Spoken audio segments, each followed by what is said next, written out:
अस्सलाम वालेकुम everyone, welcome to my channel life Ishu Gupta. कैसे हैं आप सब? खुश होंगे, खैरियत से होंगे। आज की वीडियो में आपके लिए लेकर आई हूँ कैस्टर ऑयल पर इसके बेनिफिट्स के बारे में आज हम बात करेंगे। वैसे तो इसके बेनिफिट्स बहुत ज़्यादा हैं, अगर हम इस पर बात करना शुरू करें तो हमारी वीडियो खत्म हो जाएगी, लेकिन इसके बेनिफिट्स खत्म नहीं होंगे। तो कुछ बेनिफिट्स के जो मेन इश्यूज़ होते हैं हम उनके ऊपर बात करेंगे। अगर ये छोटी सी बोतल आपके पास मौजूद है तो आपकी स्किन प्रॉब्लम्स इससे रिजॉल्व हो सकती हैं, आपकी हेयर प्रॉब्लम्स इससे रिजॉल्व हो सकती हैं। इंटरनली अगर आपके साथ कोई मसला है तो वो इसके साथ रिजॉल्व हो सकता है। तो ये छोटी सी कैस्टर ऑयल की बोतल ज़रूर अपने पास रखें। ये बहुत ही कमाल का ऑयल है। जब आप इसे यूज़ करेंगे तो आप भी कहेंगे कि इस छोटी सी बोतल में जो ऑयल है उसके इतने सारे बेनिफिट्स हैं। तो फर्दर हम इस वीडियो में बात करेंगे इसके ऊपर। तो वीडियो स्टार्ट करते हैं, बिस्मिल्लाह करते हैं। सबसे पहले बात करते हैं ड्राइनेस और डलनेस की, जिसकी वजह से हमारी स्किन बहुत ही ज़्यादा डैमेज होना शुरू हो जाती है। एज से पहले ही एंटी एजिंग के इफेक्ट्स आना शुरू हो जाते हैं। 20 की एज में अगर आप भी 30 या 40 की नज़र आना शुरू हो चुके हैं तो आपकी स्किन को केयर की ज़रूरत है, वो डैमेज होना शुरू हो चुकी है। तो उसके लिए हम कैस्टर ऑयल का यूज़ करेंगे। कैस्टर ऑयल का मसाज आपने करना है, बट कैस्टर ऑयल में मौजूद जो 90% जो फैटी एसिड होते हैं, रेसिनोलिक एसिड मिलकर वो क्या करते हैं, आपकी स्किन पर एक लेयर बरकरार रखते हैं। डिहाइड्रेशन की वजह से आपकी स्किन पर जो वाटर लेवल होता है वो डाउन होना शुरू हो जाता है, जिसकी वजह से ड्राइनेस आना शुरू हो जाती है। तो आपने क्या करना है, इसका मसाज करना है, बट डायरेक्ट आपने इसको ऐसे अप्लाई नहीं करना। आपने इसका हाफ टेबल स्पून लेना है, इसको थोड़ा सा गर्म करना है। जब आप इसको गर्म करेंगे, ये क्योंकि थिक होता है, तो हमारे माइंड में सबसे पहले ये चीज़ आती है कि ये अब्सॉर्ब कैसे होगा। तो आपने इसको थोड़ा-सा पहले गरम करना है, उसके बाद इसमें एलोवेरा जेल शामिल करनी है।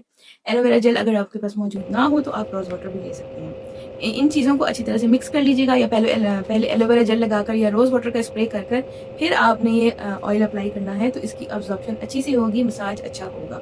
इसको 2 से 3 महीने के लिए आपने अप्लाई करना है, ताकि आपकी स्किन पर जो प्रॉब्लम्स हैं वो आहिस्ता-आहिस्ता रिज़ॉल्व हो जाएँ। कोई भी चीज़ रातों-रात तो ठीक होती नहीं है, वो टाइम माँगती है। तो आपने क्या करना है, इसको अप्लाई करना है। इंशाल्लाह जो आपके चेहरे पर जो ड्राइनेस और डलनेस होगी वो आहिस्ता-आहिस्ता रिमूव होना शुरू हो जाएगी। इसके बाद बात करते हैं डार्क स्पॉट्स के ऊपर। जिन लोगों की फेस पर बहुत ज़्यादा एक्नी आना शुरू हो चुकी है, या कुछ लोगों की आदत होती है कि पिंपल आना शुरू हुआ है तो वो उसको खुरचना शुरू कर देते हैं, जिससे क्या होता है, आपकी स्किन पर गड्ढे से बनना शुरू हो जाते हैं। जब वो गड्ढे आना शुरू होते हैं तो इसके बाद आपकी स्किन बहुत ही ख़राब और डैमेज नज़र आना शुरू हो जाती है।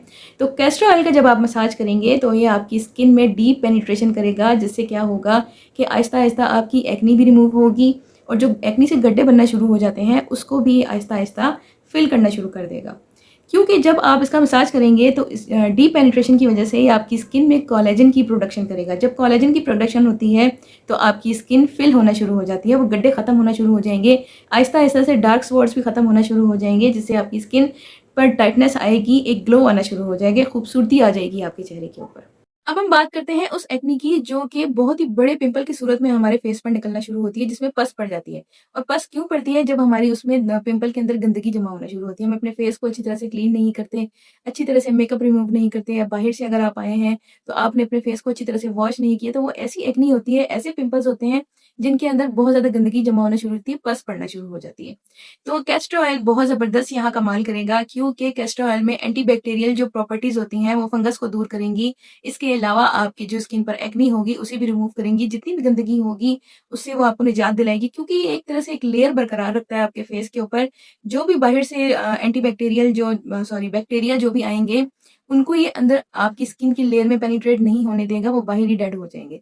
तो इससे आपकी फेस पर जो लेयर बनेगी उससे आपकी स्किन पर एक्नी दोबारा नहीं होगी, ना ही कोई एक्नी का इशू होगा, ना पिंपल आएगा, ना ही डार्क स्पॉट्स होंगे, और ना ही आपकी स्किन डल नजर आना शुरू होगी। क्योंकि जब स्किन डल होती है तो ऑलरेडी आपकी स्किन पर सैगिंग आना शुरू होती है।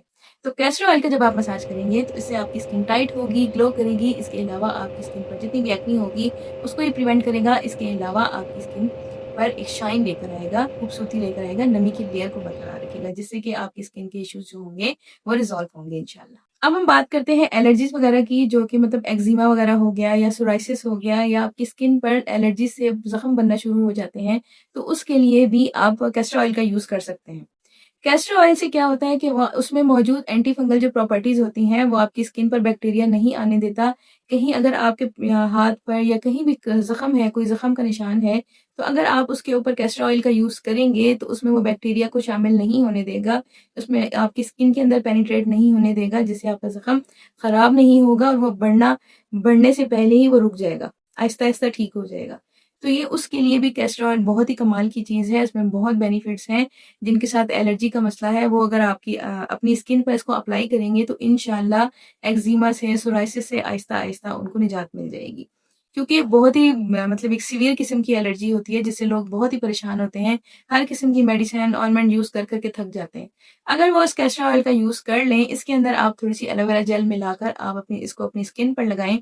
स्पेशली लोगों की आर्म्स वगैरह पर बहुत ज़्यादा होता है, पाँव पर, लेग पर, ये सोराइसिस का मसला है या एक्ज़ीमा का मसला है, तो वो इसको अप्लाई कर सकते हैं। इंशाल्लाह देखिएगा जैसे-जैसे वो इसको यूज़ करते जाएँगे, आहिस्ता-आहिस्ता वो उनकी एलर्जी खत्म होती जाएगी। अब हम बात करते हैं कुछ हेयर रिलेटेड जो इश्यूज़ होते हैं, जैसे कि आजकल मौसम ऐसा है, मानसून का मौसम चल रहा है, तो हेयर फॉल का मसला बहुत ज़्यादा है। गंजपन बहुत ज़्यादा होना शुरू हो चुका है, डैंड्रफ बहुत ज़्यादा है, फ्रिज़ बहुत ज़्यादा है बालों में, तो उसके लिए कैस्टर ऑयल बहुत ही ज़बरदस्त है। अगर आप रात को कैस्टर ऑयल को थोड़ा-सा गर्म करके डबल बॉयलर की मदद से इसको अपने स्कैल्प पर रूट्स में अप्लाई करेंगे और अच्छी तरह से उसका मसाज करेंगे। कम से कम आपने 1 से 2 महीने के लिए ऐसा ये प्रोसेस करना है। उसके बाद जाकर आपके बाल स्ट्रॉन्ग होना शुरू होंगे, उनकी ग्रोथ बहुत ज़बरदस्त होगी। बालों में जो फ्रिज़ आना शुरू होता है, बहुत ज़्यादा फूले-फूले बाल रहते हैं, वो शाइनी और सिल्की हो जाएँगे। तो आपने क्या करना है, इसको मुख्तलिफ़ चीज़ों के साथ इस्तेमाल कर सकते हैं, जैसे कि आप मेथी दाना वगैरह लेकर या कलौंजी लेकर उसको पकाकर उसमें ये ऑयल डालकर आप शामिल कर सकते हैं, अपने बालों में लगा सकते हैं, या रोज़मेरी का ऑयल और आलमंड ऑयल, ये सारी चीज़ें बहुत ही ज़बरदस्त हैं आपके बालों के लिए। उनमें शामिल करके आप इसको अपने स्कैल्प पर अप्लाई कर सकते हैं, तो जिससे आपके बालों की ग्रोथ अच्छी होगी। आप इसका स्प्रे भी बना सकते हैं। अगर आप देखते हैं कि हमारे बालों में अब्ज़ॉर्ब नहीं हो रहा, तो आपने क्या करना है, 50% जैसे ऑयल है तो 50% उसमें थोड़ा-सा पानी ऐड करके आप एज़ अ स्प्रे भी इसको बना सकते हैं। इसको अपने बालों में अप्लाई कर सकते हैं, जिससे बहुत अच्छी इसकी अब्ज़ॉर्प्शन होगी। तो आप इसको अपने बालों में अप्लाई करें, इंशाल्लाह हेयर फॉल का जितना भी मसला होगा, बालों का जो भी इश्यू होगा, वो उससे रिज़ॉल्व होगा इंशाल्लाह। अब बात करते हैं आईलैशेज़ की ग्रोथ की। कुछ लोगों की आईलैशेज़ बहुत ही बारीक होती हैं या उनकी मतलब कि ग्रोथ नहीं होती, घनी नहीं होती। वो चाहते हैं कि हमारी आईलैशेज़ भी लंबी हों और घनी हों।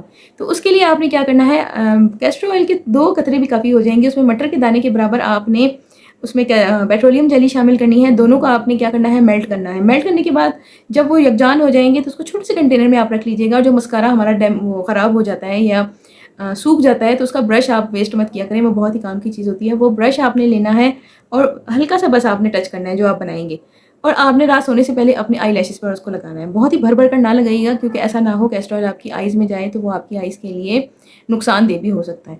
तो आपने भर-भर कर नहीं लगाना, बिल्कुल हल्की-सी क्वांटिटी लगानी है, जिससे कि वो आई लैशेज़ में आपका चले जाए। अगर ब्रश से नहीं लगा सकते तो अपनी फिंगर से हल्का-सा बस ऐसे कीजिएगा अपनी आई, तो वो आपकी पलकों पर लग जाएगा। तो ये आपकी ग्रोथ को भी बढ़ाएगा, आपकी आईलैशेज़ की। इसके अलावा आईलैशेज़ की जो मतलब कि वो घनी होना शुरू हो जाएँगी। तो उसको कम से कम 1 वीक या 1 मंथ तक ज़रूर कीजिएगा, क्योंकि आईलैशेज़ को बढ़ने में थोड़ा टाइम लगेगा। तो उसको ज़रूर अप्लाई कीजिएगा, इंशाल्लाह आपकी आईलैशेज़ की ग्रोथ भी होगी और घनी होना शुरू हो जाएँगी। वीडियो का एंड करती हूँ। आई होप कि मैंने यहाँ पर सारे बेनिफिट्स को कवर किया होगा। अगर कोई और नई चीज़ इसके बारे में कोई इन्फॉर्मेशन हो, तो आप मुझे बता सकते हैं, मेरी इन्फॉर्मेशन में भी इज़ाफ़ा कर सकते हैं। वैसे इनके बेनिफिट बहुत ज़्यादा हैं। मैंने आपको स्टार्ट में कहा था कि अगर हम स्टार्ट करें तो ये वीडियो एंड हो जाएगी, लेकिन बेनिफिट्स खत्म नहीं होंगे। तो जो मैंने जो बेनिफिट शेयर किए हैं उसे ज़रूर अप्लाई कीजिएगा। इसका मसाज कीजिएगा, बालों के लिए बहुत ही अच्छा है, स्किन के लिए बहुत ही अच्छा है। आपने क्या करना है, कुछ लोगों का कहना होता है कि ये हम अपने फेस पर अप्लाई करेंगे तो उससे हमारे बाल बढ़ना शुरू हो जाएँगे, तो ऐसा कुछ भी नहीं है। मैं खुद भी अपने फेस पर इसको अप्लाई करती हूँ। आपने जस्ट मसाज करना है, आपने इसको अपने फेस पर स्प्रे करके रखना नहीं है। इससे कोई भी ग्रोथ नहीं होगी। हाँ, बालों के लिए अच्छा है अगर आप इसको सर में अप्लाई करके छोड़ दें। मसाज करने के बाद आपने फेस पर इसको वॉश करना है और एलोवेरा जेल या रोज़ वाटर से आपने इसका स्प्रे करना है, जिससे आपकी स्किन खूबसूरत होगी। जब ये आपकी स्किन में पेनिट्रेट करेगा तो आपकी स्किन ग्लो करना शुरू हो जाएगी। आप खुद भी कहेंगे कि ये ऑयल तो बहुत ही कमाल की चीज़ थी। तो इसको अपनी डेली लाइफ में रखिए, इसका मसाज कीजिए और मुझे भी बताइएगा कि मेरी वीडियो आपको कैसी लगी। इंशाल्लाह मैं मिलूँगी आपसे नेक्स्ट वीडियो में एक नई रेमेडी के साथ, नई टिप्स के साथ, नई रेसिपीज़ के साथ। इंशाल्लाह मुझे दीजिए इजाज़त। अल्लाह हाफ़िज़। खुश रहिए, अपना बहुत-बहुत ख़याल रखिए।